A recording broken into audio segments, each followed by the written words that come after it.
Hey guys, it's Molly. Welcome back to another Miss Molly Mini. Today we are making some dumplings or gyoza, pot stickers, very similar. I am a huge fan of dim sum and I like to try and recreate it at home. It's never as good, but we can try. It's also a super easy way to use veggies and things that you've got in the fridge and give them a new life as well. So we're going to show you how to make the wrappers and then we're going to make the filling too. Bring it all together and make some deliciousness. So let's get started. So here are the ingredients for the wrappers. Here we've got some plain flour, some corn flour, some salt, and we're going to use some hot water. For the filling, you can use whatever you like, but I have some pork mince here. We've also got some homemade Szechuan chili oil. The recipe for that is also on the website. Some grated ginger and garlic, some sesame oil, spring onion or scallions, coriander, or also called cilantro, some cabbage, and these are some chopped mushrooms too. All right, the things that you will need today is we have 2 large bowls, one for your filling and one for your wrappers, a rolling pin to roll out your wrappers, a spoon and also a spatula. I have a cookie cutter. This is a super easy way. I'm going to show you something. And this is a piece of equipment. I think a community member sent this to me a few years ago. Basically, you cut out, it makes a really even size wrapper. You cut them out, you put them in this little thing and then squish it and it makes perfect wrappers every time and they look professional. So let's go into making the filling. We'll put that aside in the fridge and then make the wrappers and bring it all together. Into your bowl, you want to add all of your ingredients. And don't be afraid to use those fingers. Now we're going to get started with the wrappers. We've got our flour, our corn flour or cornstarch, salt, and our hot water. I just put a silicone mat down that's going to help roll it out and then take away all of the mess, leaving a nice pretty bench again. We've got our rolling pin and our cutters and our little thing, whatever you call it. What do you call it? A press? Dumpling press? Let's go with that. So down here we have our bowl. We're going to add in our flour using the silicone spatula like that. Whoop! Making a well, you're going to add in this and stir it till it all comes together.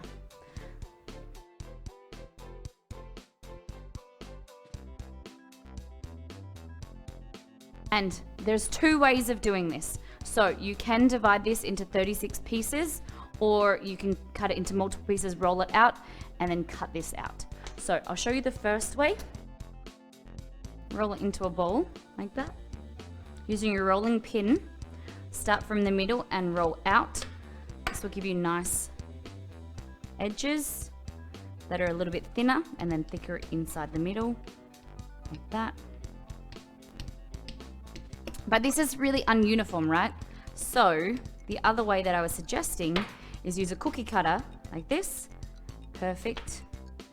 And then when we will go using our little press, so you can use a hand press, pull it out, put your filling in there and then fold it up, or use this guy, stretch him out a little bit.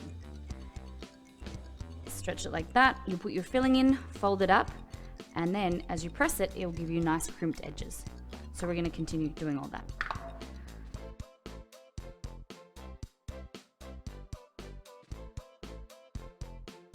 Hey Google, what's the difference between gyoza and pot stickers? On the website thekitchen.com, they say, Japanese gyoza do have some general, subtle differences from pot stickers. They are usually made from prefabricated wrappers that are thinner, smaller, and more delicate, and the filling is more finely textured. So now we're all done. The best thing about this is you just pick up your mat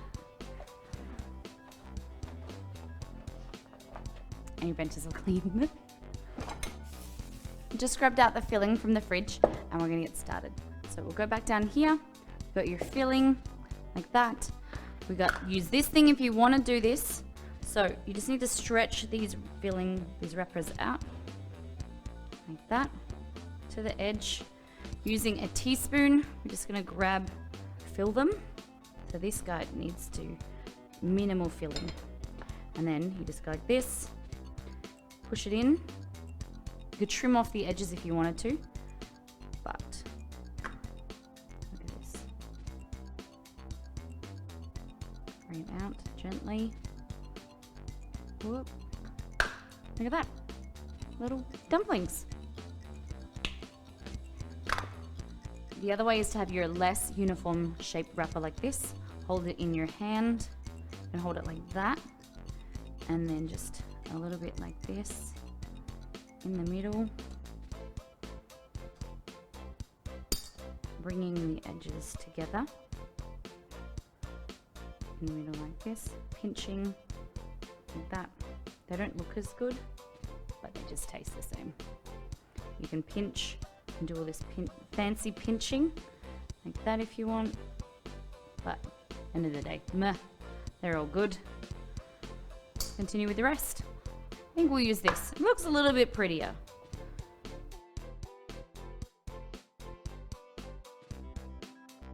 Alright, so now we're ready to get frying, and you better believe that I have chosen the best looking ones. The good thing about this not being live is I can hide my little mistakes. We have a saucepan here with a little bit of olive oil in it that I'm just heating. What is going to happen is you're going to put them in there, going to go nice and crunchy and crispy at the bottom. We're going to put some water and then steam with the lid so that the rest of the dumplings will cook.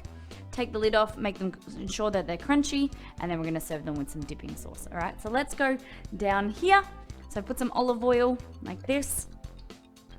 We're gonna place our little guys in. So I like to push them down so that they sit upright.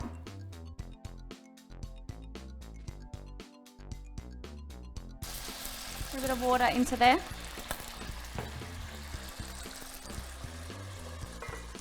Put the lid on for about 4 to 5 minutes. Check on them. Just want to make sure that those skins, the wrappers at the top are cooked, and then all your filling is cooked as well. And we'll be back. All right, let's see what we've got. Look at this. Woo! And then pick up the bottoms. Nice crunchy bum.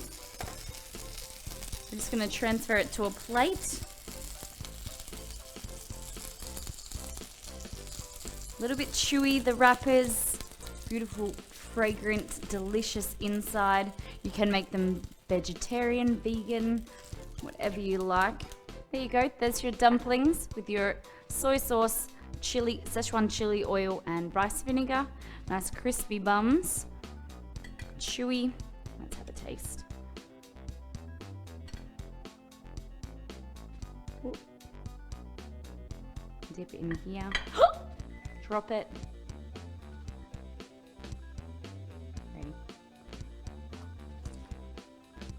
Ready. Look at that. Beautiful. And guys, the recipe is on the website, MissMollyMakes.com. Come and hang out with our community at twitch.tv/MissMollyMakes. And we'll be releasing 2 Miss Molly minis every week. So make sure you subscribe to the channel. We'll see you next time. See ya.